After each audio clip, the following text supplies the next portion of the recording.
Okay, so Joe Biden was recently answering some questions regarding the Democrats' loss in Virginia for the governor, and he answered some questions about regarding responsibility, his hand that he had to play in it, as well as his Build Back Better agenda. Take a look at this. As leader of the Democratic Party, how much responsibility do you take for the dismal results in Virginia and beyond last night?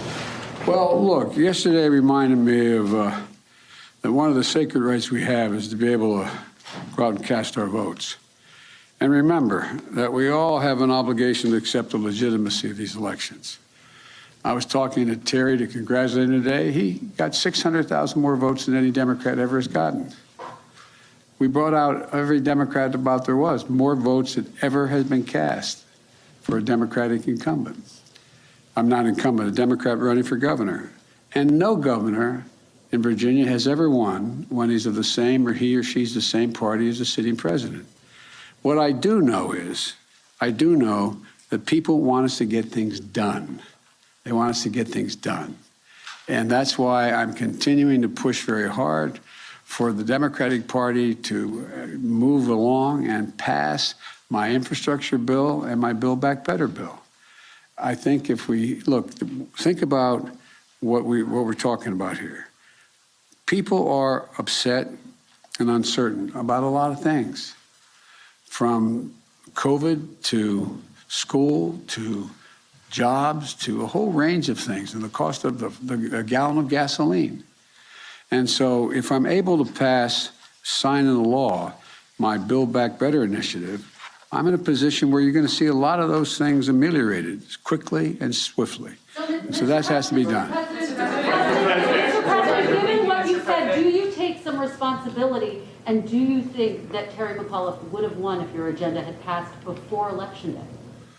Well, I think we should have passed before Election Day, but I'm not sure that I would be able to have changed the number of very conservative folks who turned out in the red districts who were Trump voters, but maybe. You won the state by 10 points, Mr. President. No, I know we did, but I was running against Donald Trump. I just want to start from the top here.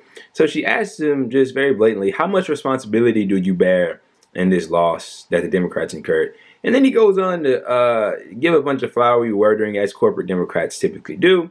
And then he just flat out lies. I don't know if he was mistaken or if he thought this was the truth or if he just lied, because he was actually fact-checked on this.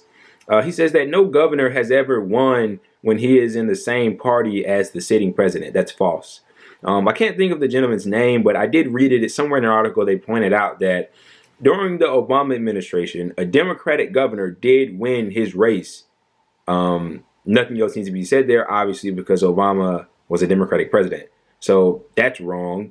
And then he goes on to say, and he's very vague. Notice how vague he is. People want us to get things done. Well, you're not wrong, but you're not really speaking to the issue. You're not really answering the question that people would prefer you to answer it. Yeah, people will want you to get things done, but people want you to materially improve their lives. They want to live better. They want to prosper. And how do you do that? You get things done. But be a little bit more specific. Why so vague? Why so vague? People want us to get things done. Well, if you look at what's happening right now, you're doing the opposite of that, okay? And it goes on to, I want to tie this into what he said next. He said that he's continuing to push very hard for this Build Back Better agenda to be passed. No, you're not. No, you're not. You're folding on everything. And it's not even that he's folding. He doesn't believe in any of this stuff. I mean, I'll just go ahead and state the obvious.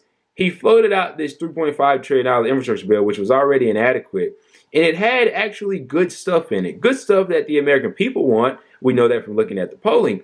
But he himself, he doesn't care. He's a corporate Democrat. Joe Biden he takes so much money from Big Pharma. I mean, in the health insurance companies, he took like $800,000 from Blue Cross Blue Shield in 2020. I mean, come on. And you expect him to support, Medicare covering hearing, vision, and dental, or care that those things are stripped out of the bill. Continuing to push very hard doesn't line up with all these incredibly good pieces of legislation being stripped out of the entire agenda. That doesn't correlate, so that's a lie. He says that people are upset and uncertain. Well, how can you say that and pretend to understand how the people are feeling and not deliver on what they want and what they need and what would actually help them? I mean, he's contradicting himself all over the place. And then he's asked, if his agenda was passed, would he have won the state? And then somebody brings up how he won the state against his race against Donald Trump in 2020 by 10 points. And then he brings up I was running against Donald Trump, which was pretty funny. But she asked if his agenda had passed before the race, do they think they would have won? And I got to be honest, I don't know. In fact, I don't think so. And the reason for that is the following.